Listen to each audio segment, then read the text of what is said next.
les 7 vrais ennemis de l'amour dans la société, de l'amour dans la famille, dans l'amour dans les lieux de travail.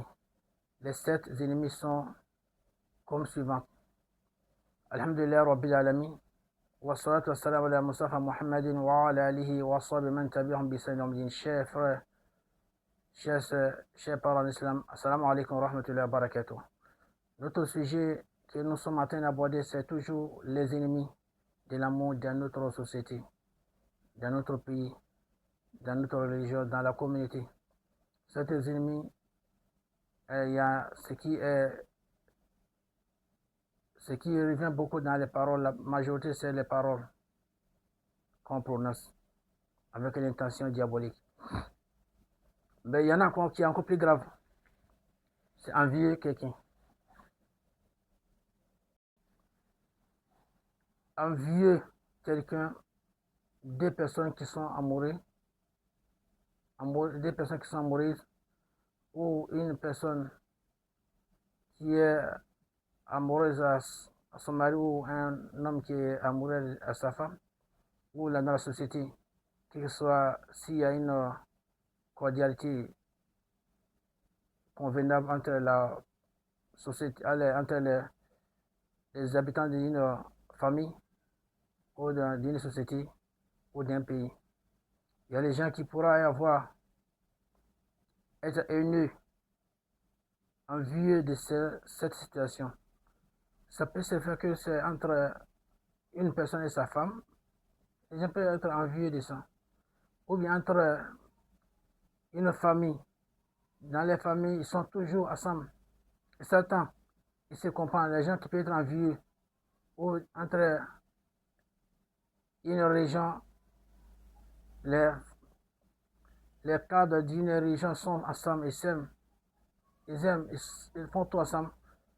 Il y a les autres régions qui peuvent les envier. Un pays, ça peut se faire que les populations sont ensemble, ils se soutiennent. Il y a d'autres pays aussi qui peuvent être jaloux de ça, ils peuvent être envieux de cette situation. Et ça peut se faire que la richesse aussi. Quelqu'un a une richesse qu'il dépense dans le sentier d'Allah, il dépense pour aider les autres, pour pouvoir avoir l'amour de la société. Il y a des gens qui peuvent être envieux de cela aussi. Mais ça, c'est encore plus grave.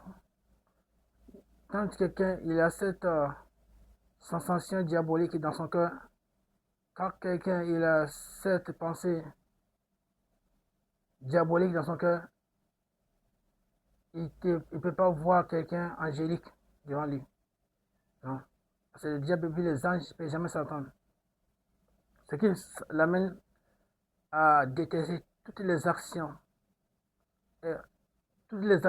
les bonnes actions qui viennent de la personne qu'il envie. C'est une situation grave, très très grave dans la société. C'est pourquoi le prophète dit sallallahu alayhi wa sallam, il dit ne vous enviez pas. C'est un impératif. Ne vous enviez pas. Dans le Seigneur, ne vous enviez pas. Ça, c'est une chose, quand quelqu'un il a sensation dans son cœur, s'il s'arrêtait à avoir cette sensation, c'était encore plus mieux. Mais si la personne se dégage, s'élève pour aller faire des pratiques pour pouvoir neutraliser ce que la personne a, c'est ce qui est encore détruisant. C'est pourquoi on dit dans le Saint-Coran, Amin shari hasidin iza hasada. Quand Allah a demandé au prophète sallallahu alayhi wa sallam de demander protection contre les choses qui sont encore graves, parmi les choses, Allah a demandé à notre prophète sallallahu alayhi wa sallam de demander protection contre les choses qui sont encore graves. Il y a les envieux. Contre l'envieux, quand il envie, quand il fait ses jalousies, car ceux-là, ils sont capables de tout. Il peut aller voir un féticheur parce qu'il y a telle personne qui est heureux avec sa femme, je vais le détruire. Il peut aller voir un féticheur parce que cette personne est heureux avec son patron, il va le détruire. Il peut aller voir un féticheur parce que cette personne, il est heureux avec ses voisins. Il va être détruit parce que simplement, il a une sensation diabolique dans son cœur. Il veut faire plaisir à cette sensation-là. Une sensation qui ne peut même pas t'amener à faire quelque chose pour toi-même.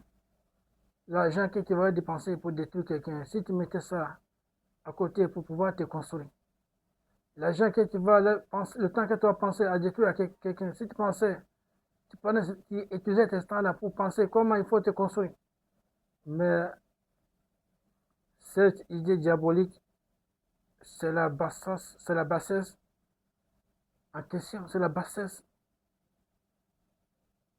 Si quelqu'un n'a pas autre chose à penser, ce n'est pas pour détruire.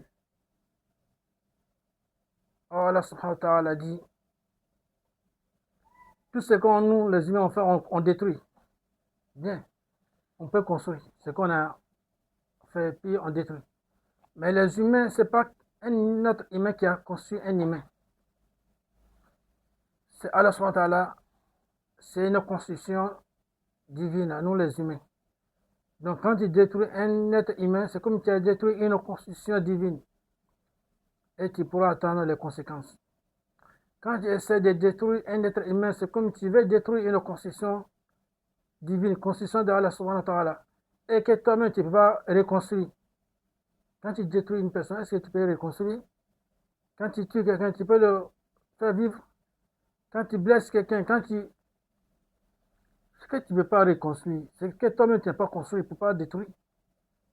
Quand tu construis ta maison, tu peux détruire, après reconstruire. Mais les humains, tu ne peux pas. C'est là qu'il les a harmonieusement façonnés. Donc, c'est pas toi, tu ne peux rien faire pour détruire cela. Mais si tu essaies de faire, si Dieu t'aide à faire, mais tu as un gros problème, et cela va te rattraper, et tu vas te détruire toi-même. Parce que toi, tu détruis.